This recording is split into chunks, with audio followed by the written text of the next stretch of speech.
Hello everyone, my name is Jamin. Thanks so much for visiting my channel. In this video, I'm working with an AceMagic laptop, AX15 model. I'm going to show you how to get inside, access your Wi-Fi card. So first thing, power down your computer the correct way. Make sure it's off and unplugged from your charger. We're then going to flip the computer over to access our bottom case screws. So you have 4 screws along the bottom, 2 screws in the middle, 4 more screws on top. Now keep in mind, on one of these screws in the corner, there was a sticker on it to tell them if you've gained entry to the computer or not. So just keep that in mind. If you see any stickers like that on various screws inside the computer, it could void part or all of your warranty. So just keep that in mind. So now I'm going to go ahead and remove all these screws.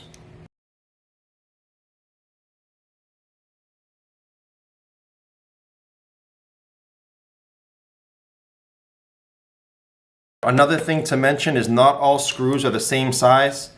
As you can see here, most of these screws were the small screw there, but those 2 hinge corner ones were the long screws.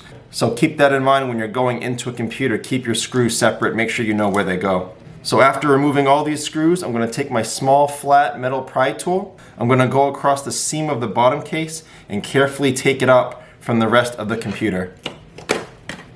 Oop, that comes up very easily actually.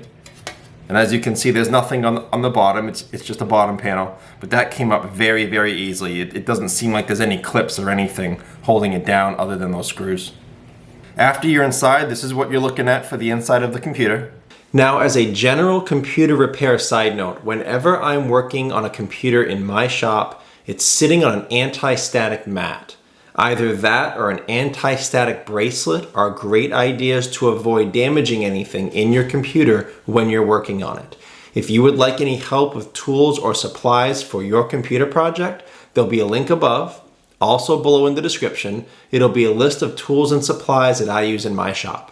Also in the description under that link, I will have another link. It'll be a list to all the replacement and upgrade parts for this specific model computer if you're looking to replace them or upgrade them. Now the first thing I do before touching anything in a computer is I'll either remove or at least unplug my battery. A computer is safest to work on when as little power as possible is running through it.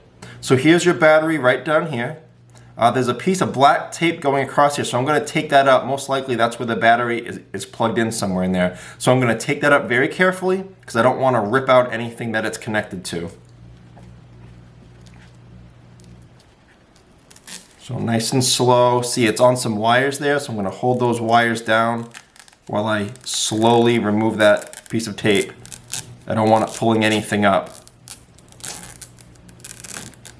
And then I'm going to put this tape back down exactly where I found it when I'm done working on my computer.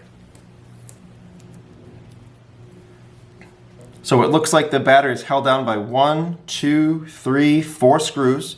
Maybe there's one in here. Let me take off this piece of tape as well. Yep, so there's one more screw there. Okay, so I'll put that carefully to the side. I'm going to put that tape back after I'm done. And then after those 5 screws, it plugs into the motherboard right there. Looks like it came out a little. Maybe it's a little loose, or maybe I made it a little loose by taking that tape out. So I'm going to take a small, flat plastic pry tool, and I'm going to push it from each side of that clip, of that plug, until it comes out of that port. It's a little tight in there, but there. So that's how I unplug my battery. We want to avoid pulling on wires anywhere in a computer if at all possible. Just manipulate the plug. But when you pull on wires, sometimes you can pull the wire right out of that plug. And if you want to remove the battery, I'll go ahead and take out these 5 screws here.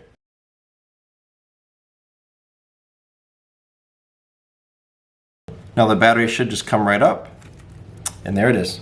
The way to get your Wi-Fi card out is you have a single screw right there. After removing this clear guard, you can take that screw out, and this will unplug from the port, and then you have these 2 antenna wire. The way the antenna wire work, those are just snaps. You would pull those directly up and off of the Wi-Fi card, and then to get them back on, they just snap back on, but they do need to be at a perfect 90-degree angle to snap back on. And you are strong enough to damage them if they're not at the right angle and you try to force it. So just be patient, Go slow, get them at the right angle, and those should snap on no problem. So that's the video, how to access your Wi-Fi card in the AX15. I guess the last thing to shout out is that if you are having Wi-Fi issues, if you cannot see your networks, if it looks like your Wi-Fi is not working, it could be a bad Wi-Fi card. You may need to replace it, but it also could be a driver or system issue. Before going into your computer to try an invasive repair and replace your Wi-Fi card, there'll be a video link above. Also below in the description, it'll be a tutorial how to troubleshoot if your Wi-Fi is not working. You may be able to fix it without replacing your card. Please remember to like and share if this was helpful, if you think it can help someone else. And feel free to subscribe if you enjoy DIY tutorials like this, or if you just want to keep me on hand to answer any future computer questions you may have. I do try to answer all questions across my channel at least a couple times a day. So thanks so much for watching. I look forward to seeing you on my next video.